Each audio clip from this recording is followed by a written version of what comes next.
بسم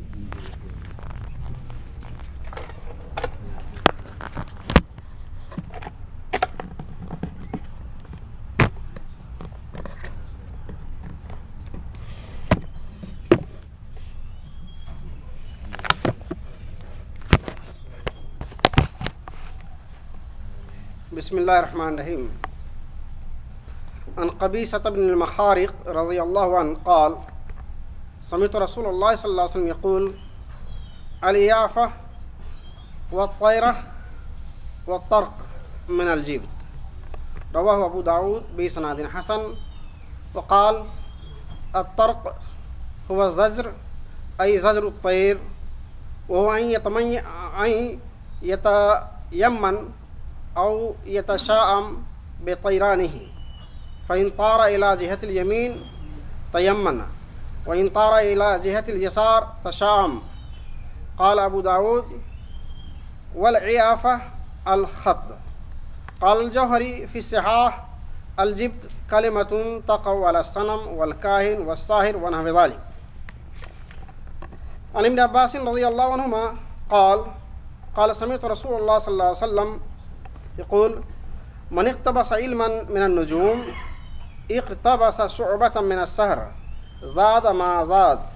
رواه أبو داود بإسناد صحيح.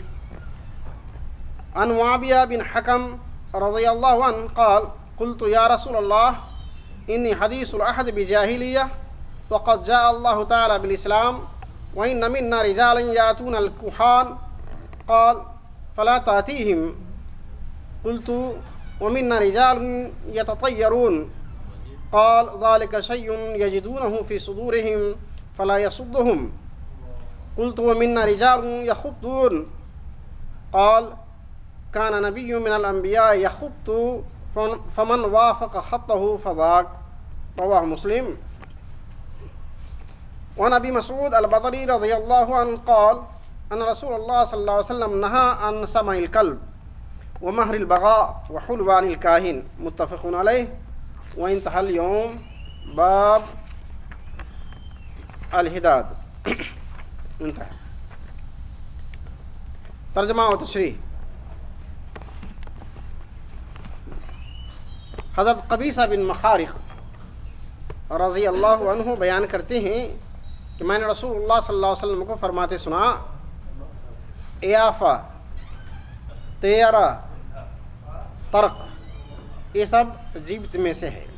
اس کی تشریح کرتا ہوں. یہ حدیث کا لفظ گزر گیا. خود امام ابو داؤد نے اس کی تشریح کیا ہے, وہی تشریح میں بھی کرتا ہوں. ایافہ کے معنی جو امام ابو داؤد نے فرمایا الخط. خط معنی نشان کھینچنے, اس طرح کے کوئی نشان کھینچنے ہیں تو اس کو ایافہ کہتے ہیں. طیرہ کے مشہور معروف ہے, اس کے معنی ہے بدشگونی یا خودشگونی. بدشگونی کے معنی طیرہ ہوتا ہے. اس کے جو ہے اصل لفظ ہے طیر. طیر معنی اڑنا, اس سے جو ہے شگون لوگ لیتے ہیں. طرق کے معنی ہے چڑیے کو اڑانا. یہ تین لفظ ہے, تینوں کو جبت میں شمار کیا ہے. جبت کے معنی ہیں جیسا کہ جوہری نے اپنی کتاب میں لکھا ہے کہ یہ ایسا کلمہ ہے جو صنم پر بھی اطلاق ہوتا ہے. صنم معنی پتھر, بتوں کے معبود. اسی طرح کاہن جو آنے والی باتیں بیان کرتا ہے اس کو بھی جبت کہتے ہیں. اور جادوگر کو بھی, ساحر کو بھی جبت بولتے ہیں. اور اس کے علاوہ اور بھی کچھ قسم کے جو لوگ ہو سکتے ہیں, سارے لوگ اس میں شامل ہیں, اس کو جبت کہتے ہیں. قرآن میں جبت کا لفظ آیا ہے, یہاں تو حدیث کا ذکر آیا ہے, یہ حدیث میں جو ہے اس کو جبت میں شمار کیا ہے. اب اس کی تشریح یوں ہوگی, کچھ لفظ اور باقی رہ گئے. طرق. طرق کے معنی امام ابو داؤد رحمۃ اللہ فرماتے ہیں کہ چڑیوں کو اڑانا ہے. چڑیوں کو ڈھیلا مار کر یا کچھ ایسے ہاتھ سے اس کو اڑا دو. چڑیا رخ کدھر لیتا ہے, ادھر دائیں جانے اگر اڑ کے جا رہا ہے تو گویا خود شگونی ہے, یا اچھا جاترا بن گیا. اگر بائیں طرف گیا تو بدشگونی ہے, یہ خراب ہو گیا آج کا دن. یہ مراد لیا ہے. تو تین لفظ کا معنی ہے. ایافہ کے معنی خط کھینچنا. اب اس کی تشریح بھی میں کرتے جاتا ہوں، آگے بھی آئے گا اس کی بات، لیکن ابھی بیان کر دیتا ہوں تشریح. یعنی کچھ کاہن لوگ کیا کرتے ہیں کہ کچھ لوگ ان کے پاس کچھ سوال لے کے آتے ہیں کہ یہ ہمارے لیے اچھا ہوگا یا نہیں، تو کیا کہتے ہیں بہت وہ ایسے کھینچتے تھے، کھینچتے 100 200 500 کھینچ دیا، اس میں دو کو کاٹتے ہیں، کاٹتے آخر میں جو 2 لفظ بچ جائے گا، ایک بچے گا یا 2 بچے گا. اگر 2 بچے گا تو اچھا ہے، اچھا سکون ہو گیا. اگر 2 بچا تو اچھا سکون ہو گیا، اگر 1 بچا تو بس سکونی ہو گئی.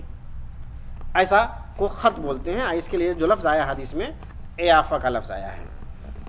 تو گویا سارے لفظوں کی تشریح ہو گئی.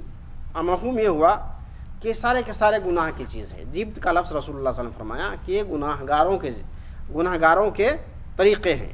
کاہن، ساحر اور بت پرست ان لوگوں کے طریقے ہیں. اللہ تعالیٰ ہم سارے لوگوں کو اس چیز سے بچائے. دوسری حدیث کی طرف چلتا ہوں. ابن عباس رضی اللہ تعالیٰ عنہما سے روایت ہے کہ رسول اللہ صلی اللہ علیہ وسلم نے ارشاد فرمایا کہ جس نے نجومی کا علم سیکھا گویا اس نے ساحر یعنی جادوگروں کی جادوگری کا ایک حصہ سیکھا اس نے، اور جس نے اس سے زیادہ سیکھا تو اور زیادہ ہو گیا. گویا نجومی علم، آسمان کے ستارے دیکھ کر کے جو بتاتے ہیں، قسمت کسی کے بتاتے ہیں، حالات بتاتے ہیں، یہ سب کو جو ہے جادوگروں کا ایک حصہ ہے. اور جادو کے بارے میں قرآن میں فرمایا کہ یہ کافروں کا طریقہ ہے، کفر ہے. جادو سیکھنا کفر ہے. کوئی اگر ساحروں والا کام یا نجومی کا کام، اسٹار دیکھ کر جو بتاتے ہیں، یہ کام بھی ویسے ہی حرام ہے، کفر ہے. دونوں کا علم برابر ہے. یہاں ان لوگوں نے کتاب لکھنے والے نے ایک بات لکھی ہے کہ آج کل جو علم الافلاک ہے، اسٹرونالوجی، اس کا کیا حکم ہے. تو انہوں نے کہا کہ چونکہ یہ مشاہدات پر، تجربات پر مبنی ہے، لہذا یہ جائز ہے. واللہ عالم. محققین کی رائے میرے نظر میں نہیں ہے، انہوں نے یہ بات لکھی ہے، اس لیے میں بتا دیا ہوں. باقی میرے پاس بہت سی کتابیں نہیں ہیں کہ میں زیادہ تحقیق کر سکوں، اور اگر آپ کو اور زیادہ معلوم ہو جائے تو آپ لوگ پتہ لگائیے. میں آگے چلتا ہوں. حدیث ہے معاویہ بن حکم رضی اللہ عنہ کی روایت ہے کہ کہتے ہیں کہ میں نے پوچھا ہے اللہ کے رسول کہ میرا زمانہ تو ابھی بھی جاہلیت کے زمانے سے آیا ہوں، یعنی مسلم نہیں تھا، ابھی اسلام قبول کیا ہوں، اور اللہ نے ہمیں اسلام سے نوازا. ہمیں کچھ لوگ ایسے ہیں جو کاہنوں کے پاس آتے ہیں. تو رسول اللہ صلی اللہ علیہ وسلم فرمایا کاہنوں کے پاس مت جاؤ. پھر کہتے ہیں خود بتاتے ہیں معاویہ بن حکم کہ ہم میں کچھ لوگ ایسے ہیں جو بدسگونیاں بھی لیتے ہیں، بعد فالی بھی کرتے ہیں کہ چڑیا اڑ کے ادھر گیا تو ادھر گیا تو اس کا کیا حکم ہوگا. ایسا بھی ہم میں سے کچھ لوگ کرتے ہیں. تو رسول اللہ صلی اللہ علیہ وسلم فرمایا کہ ایسی چیز ہے جو لوگوں کے دلوں میں واقع ہوتا ہے، مگر یہ چیز کسی چیز کو روک نہیں سکتا. دلوں کے راستے کو کوئی روک نہیں سکتا. دلوں میں بات آتی ہے، اس کا کوئی حل نہیں ہے، لیکن یہ اسلام سے اس کا کوئی تعلق نہیں ہے. پھر انہوں نے سوال کیا معاویہ بن حکم نے کہ ہم میں ایسے بھی لوگ ہیں جو لکیریں کھینچتے ہیں، تب اس کا مسئلہ کا حل بتاتے ہیں لکڑیاں کھینچ کے.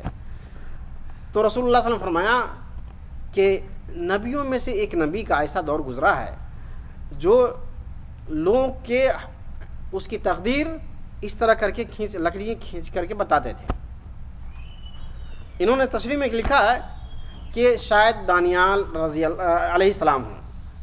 انہوں نے شاید کا لفظ ہے، کوئی یقینی بات نہیں ہے کون نبی تھے. رسول اللہ صلی اللہ علیہ وسلم نے نام نہیں لیا تھا، کس کو حق ہے کہ نام لینے کا، لیکن انہوں نے اپنی طرف سے لکھا ہے کہ شاید حضرت دانیال ہو، یا کہیں دوسرے محققین نے بھی ایسی بات لکھی ہو، مگر رسول اللہ صلی اللہ علیہ وسلم نے کسی نبی کا نام نہیں لیا. کہا کہ پچھلے نبیوں میں سے کوئی نبی ایسا کرتے تھے. بہرحال وہ نبی تھے نا، تو نبی کو اللہ تعالیٰ نے بہت سے ایسے غیب کی بات بتاتے ہیں جو دوسرے کو نہیں بتاتے ہیں، لہذا وہ نبی کا کام تھا. ہم کو ان کی اتباع لازم نہیں ہے، ہمارے اوپر یہ کام کرنے کا فرض نہیں ہوتا ہے. اب آخری حدیث کی طرف چلتا ہوں. یہ باب بھی ختم ہو گیا. باب سے مراد ہے وہ کیا کہتے ہیں بدفعلی وغیرہ کرنے سے متعلق بات. حضرت ابو مسعود البدری رضی اللہ عنہ فرماتے ہیں کہ رسول اللہ صلی اللہ علیہ وسلم نے کتے کا یعنی قیمت، بدکار عورت کی جو ہے وہ فیس اور کاہنوں کی مٹھائی، تینوں کو حرام فرما دیا، دونوں لینے سے منع فرمایا۔ کیا ہوتا ہے؟ کتے نجس العین ہیں، کتا جو ہے اسور، یہ دو چیز نجس العین ہیں۔ نجس العین کا مطلب ہے کہ اس کا بال بھی نجس ہے، اس کے چمڑے بھی نجس ہے، اس کے جسم بھی نجس ہے، اس کا خوراک بھی نجس ہے، اس کی ہڈیاں بھی نجس، سارے کے سارے نجس ہیں۔ یہ حدیث میں دو چیز کا ذکر آتا ہے کہ کتا اور سور یہ دونوں نجس العین کہا جاتا ہے۔ تو یہ کسی چیز سے اس سے استفادہ نہیں کر لے۔ کچھ لوگ کتے کے بیپار کرتے ہیں، اب اس کے پیسہ اس کے لیے حلال ہے یا حرام تو حرام ہے۔ اور اسی طرح خنزیر کا بھی وہی حکم ہے کہ وہ بھی حرام ہے، اس کے پیسے بھی حرام ہیں، لیکن یہاں پر ایک ہی لفظ کا نام آیا ہے ثمن الکلب، کتے کی قیمت، اس کو رسول اللہ صلی اللہ علیہ وسلم منع فرما دیا۔ مہر البغا، عورتیں بدکاری کریں اور اس کے جو فیس، بدکاری حرام ہے تو اس کا فیس بھی حرام ہے۔ اسی طرح حلوان الکاہن، ابھی یہاں جو بیان کرنا تھا، حلوان الکاہن کا جو ہے مزدوری یا اس کے پاس کوئی مٹھائیاں لے کے آتا ہے، یہ سارے کے سارے حرام ہیں، اس کو اللہ کے رسول صلی اللہ علیہ وسلم منع فرما دیا۔ اس آج کی اس باب کو ختم کرتے ہیں، اور انشاءاللہ اس سے ملتے جلتے اور بات آ رہا ہے جس میں اور بات آئے گی اسی سے متعلق۔ اللہ تعالی ہم سارے لوگوں کو ہمارے عقائد ایمان کو صاف شفاف بنائے، توحید مختہ اور پختہ ہو، اور توحید شرک اور کے بارے میں جو اللہ کا حکم ہے کہ توحید خالص توحید ہو، اور شرک سے بالکل ہمارا کوئی تعلق نہ ہو، اس پر چلنے کی توفیق عطا فرمائے۔ سبحان ربک رب العزت عما یصفون وسلام علی المرسلین والحمد للہ رب العالمین۔